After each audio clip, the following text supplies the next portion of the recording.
মধ্যে শিকায়ত নেই আমার। আমি শুরু বের হয়ে এসে এখনো পর্যন্ত এই কথাই বলতেছি, আমাদের উপর যা জুলুম হয়েছে, যে নির্যাতন আমাদের উপর হয়েছে, এই নির্যাতনের পুরনো দাস্তান আমরা জাতির সামনে এখনো উন্মুক্ত করি নাই। যদি কোনোদিন প্রয়োজন মনে করি একটা একটা করে দাস্তানের পাতা খুলবো, জাতি জানবে আমাদের সঙ্গে, ওলামায়ে কেরামের সঙ্গে শাসকদের পক্ষ থেকে জুলুম এবং নির্যাতনের কি কি ইতিহাস রচনা করা হয়েছে। সব কথা আমরা বলতে চাই না, তবে আমি একটা কথা আমি বলেছি, পরিষ্কার আজও বলি, আমি মনে করি যে আমি সহ আমাদের যত সহকর্মী আছে, আমাদের কারো এই মজলুমিয়াতের জন্য, আমাদের উপর এই জুলুম এবং নির্যাতনের জন্য কোন আলেম, কোন পক্ষের আলেম এটার সঙ্গে জড়িত নাই। আমার এটা ব্যক্তিগত মতামত, এটা আমাদের সাথীরাও আমার সঙ্গে দ্বিমত করতে পারেন, আমার ব্যক্তিগত মতামত, কারো এখানে ভূমিকা নাই। হ্যাঁ, যেটা হতে পারে যে একজন আলেমের বন্দিত্বের কারণে তার যতটুকু কষ্ট পাওয়ার উচিত ছিল সেই কষ্টটা তিনি পান নাই, যতটুকু ভূমিকা তার রাখার দরকার ছিল মুক্তির জন্য সেই ভূমিকাটা হয়তো রাখেন নাই। বেশির চেয়ে বেশি এটাও হতে পারে যে আমরা বন্দী হওয়ার কারণে কেউ কেউ মনে মনে খুশিও হয়েছে, হতেই পারে। কারো সঙ্গে ব্যক্তিগত রেষারেষি থাকতে পারে, এটা কোনো খুব বড় কোনো বিষয় না। ব্যক্তিগত রেষারেষি থাকতে পারে না, তোমার সঙ্গে আমার ব্যক্তিগত রেষারেষি থাকতে পারে, ভাইয়ের সঙ্গে ভাইয়ের ব্যক্তিগত রেষারেষি থাকে। ভাই যার সঙ্গে রেষারেষি, সে বিপদে পড়লে আরেক ভাই একটু কি হয়, ভালো হয়েছে, ঢুকছো না, এবার মজা পাও। বড় বড় কথা তো, আমার সম্পর্কে তো অনেকে এই কথা বলছে যে বেশি বড় বড় কথা কয়, এবার মজা বুঝুক, আরো ভালো করে বুঝুক, তারপরে বের করব। মজা বুঝি নাই, মজাও বুঝছি, সবই বুঝছি, এবং বের হয়ে এসে দায়িত্ব নিয়ে এই কথা বলতেছি।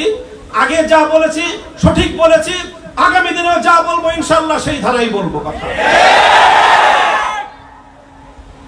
তো এই যে বিষয়টা, আলেম ওলামাদের কাউকে আমি মনে করি যে এই তিন শ্রেণীর হতে পারে সর্বোচ্চ। হয়তো কেউ ভূমিকাটা যথাযথ রাখে নাই, কেউ হয়তো মনে মনে একটু খুশিও হয়েছে, কিন্তু আমি মনে করি যে বাংলাদেশের কোন আলেম, সে যেই পক্ষেরই হোক, তাদের সাথে আমাদের রাজনৈতিক বা সাংগঠনিক বিরোধ থাকতে পারে, কিন্তু কেউ আমাদের এই গ্রেফতারির জন্য দায়ী এটা আমি মনে করি না।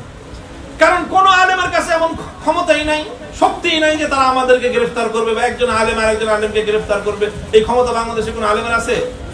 এটার জন্য শতভাগ দায়ী হলো তারা যাদের হাতে রাষ্ট্রশক্তি আছে, এবং তারাই এই কাজটা করেছে।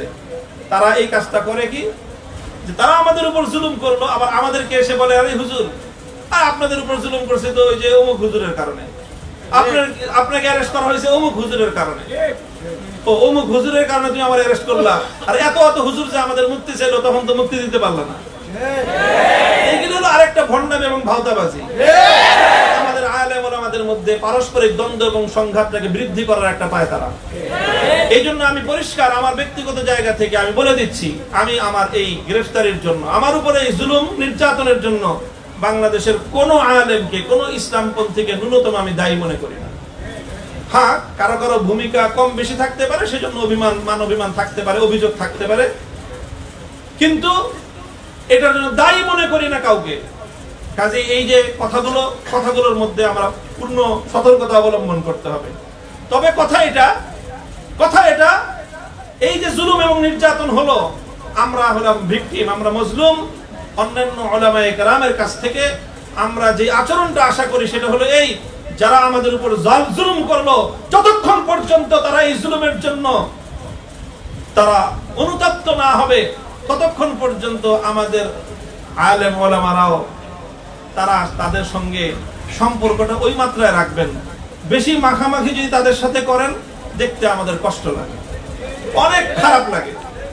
কি বলবো তোমাদের কাছে, আমি জেলখানায় থেকে, আখেরি কথা লম্বা করবো না, শেষ কথা আমি এটা বলতেছি, জেলখানায় থাকতে ওই যে বিভিন্ন মেমোরি কার্ডের মাধ্যমে কিছু আহওয়াল জানার আমাদের সুযোগ ছিল। তো এই মেমোরি কার্ড লাগায় মনিটরের মধ্যে আমরা সবকিছু দেখতে পারতাম। সেখানে দেখলাম যে একজন আলেম, খুব এমনি ব্যক্তিগতভাবে আমি যার ভক্ত বলা যায়, তার জ্ঞান গরিমা সব দিক থেকে খুব তার প্রতি আমার একটা ভক্তি ছিল। দেখলাম উনি এমন একজন মানুষের এমন ভূয়সী প্রশংসা করতেছেন যার হাত হাজারো মুসলিমের রক্তে রঞ্জিত, সেই জালেমের উনি এমন ভূয়সী প্রশংসা করতেছেন। এই জিনিসটা শোনার পরের দিন আমি কোর্টে গেলাম, কোর্ট থেকে আমি কারাগারে ফিরলাম। রাস্তায় রাস্তায় ওই জালেমের বিভিন্ন জায়গায় নানা রকম ছবি টবি দেখি, যতবার ছবিটা দেখি ওই জালেমের কথা মনে পড়ে না, আমার ওই হুজুরের কথা মনে পড়ে। কষ্টের দিনটা কলজেটা ফেটে যায় যে এরকম একজন মানুষের আপনি এরকম প্রশংসা করতেছেন। আপনি জানেন না রহম করদন বার গোসে ফান্দা জুলুম, রহম করদন বার তেজে দন্দা জুলুম আসবার গোসে ফান্দা, রহম করদন বার তেজে দন্দা জুলুম আসবার তারাহুম বার তেজে দন্দা তারাহুম বার, যাই হোক কি কবিতা মুখস্থ নাই, বললাম আর কি মানা। হ্যাঁ, তারাহুম বার তেজে দন্দা জুলুম আসবার গোসে ফান্দা। বাঘের উপর যদি তুমি করুণা করো, এটা শুধু তুমি বাঘের উপর করুণা করলা তা নয়, এটা বকরির উপর তুমি জুলুম করলা। আমি জানি না ওই কথা আমি কোনোদিন এতটা অনুভব করি নাই আগে নিজের উপর আসার আগ পর্যন্ত। আমার কাছে তখন মনে হয়েছে আমিও এরকম ভুল অনেক করেছি, অনেক করেছি। আমরা যখন এরকম অনেকের প্রশংসা করতাম তখন এরকম প্রত্যেকটা মজলুমের হৃদয়ে গিয়ে আমাদের এক একটা কথা সুরের মতো বিদ্ধ হতো। কাজে এই জন্য কোন জালেমের প্রশংসা করার সময় আমি সকলকে বলতেছি, মজলুমদের ওই আহাজারি বদদুয়া থেকে ভয় করা উচিত আমাদের। কোন জালেমের প্রশংসা করার আগে হাজারবার মজলুমদের কথা চিন্তা করা দরকার। আমরা নানা রকম হিকমত আবিষ্কার করে জালেমদের এই প্রশংসা করাকে বৈধতা দেওয়ার, হালাল করার চেষ্টা করি। হালাল করতে পারি, ফতোয়ার কলম তো নিজেদের হাতে আছে, কিন্তু মজলুমের হৃদয়ের আহাজারি বন্ধ করতে পারবি না। আল্লাহ না জানে ওটা কত কঠিন কোন বিপদ ডেকে আনতে পারে, বড় কঠিন পরিণাম বয়ে নিয়ে আসতে পারে। আল্লাহ হেফাজত করুক আমাদের সকলকে। এলোমেলো কয়েকটা কথা আমি বললাম, আমার এই কথার মধ্যে জানি না কোনো বেএতেদালি হলো কিনা। আমাদের বারিধারা মাদ্রাসার মুহতামিম হযরত মাওলানা মনির হোসেন কাসেমি হাফিজাহুল্লাহ তাআলা, অনেক কথাই হয়েছে, সামনাসামনি আর খুব বেশি কথা আমি বলতে চাই না। তবে আমি আমার এই 3 বছরের জীবনে কারাবন্দী, আমার মধ্যে শারীরিক যতটা কষ্ট গেছে তার চেয়ে অনেক বেশি মানসিক যেই চাপটা আমি অনুভব করেছি, আমার এই মানসিক এই চাপের সময়ে, মানসিক এই মজলুমিয়াতের সময় যে লোকটা আমাকে সবচেয়ে বেশি হিম্মত আফজাই করেছেন, সবচেয়ে বেশি সাহস জুগিয়েছেন, যিনি, তার নাম হলো আল্লাহ মনির হোসেন কাসেমি হাফিজাহুল্লাহ তাআলা। আমি আল্লাহর কাছে দোয়া করি আল্লাহই যেন তার এর পরিপূর্ণ জাযা ওনাকে দান করেন। আমিন। ওনার সবচেয়ে কঠিন বিপদের সময় যেন আল্লাহ পাক ঠিক এইভাবেই ওনার দস্তগিরি করেন। আমিন। আমাদের সকলের মধ্যে এই যে একটা ইত্তেহাদ, এই যে একটা বোঝাপড়া হয়েছে, এই যে একটা বোঝাপড়া হয়েছে, সাখাওয়াত হোসেন রাজি সাহেব হুজুর থেকে নিয়ে শুরু করে আমি পর্যন্ত, মধ্যখানে আমাদের বাকিরা সবাই আছেন।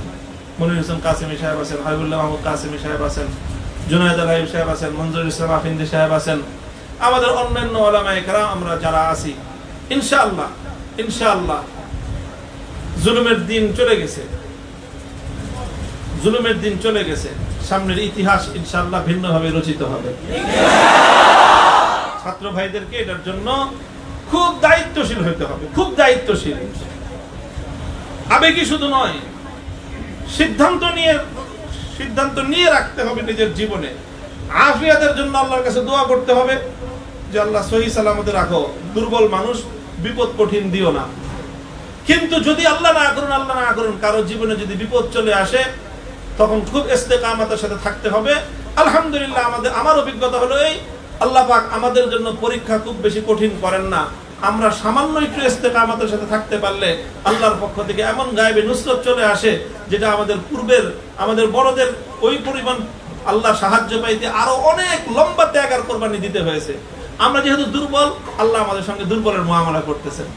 ইনশাআল্লাহ ইস্তেকামতের সাথে থাকবো, হক এবং হাক্কানিয়তের সাথে থাকবো, হিম্মতের সাথে থাকবো।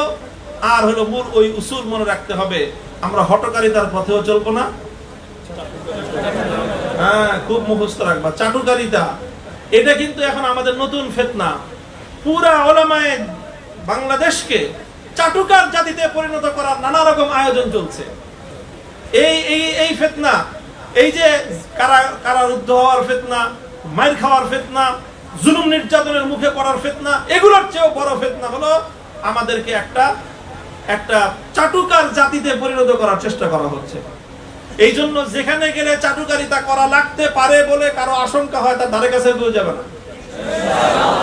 আল্লাহ পাক আমাদেরকে হেফাজত করুন।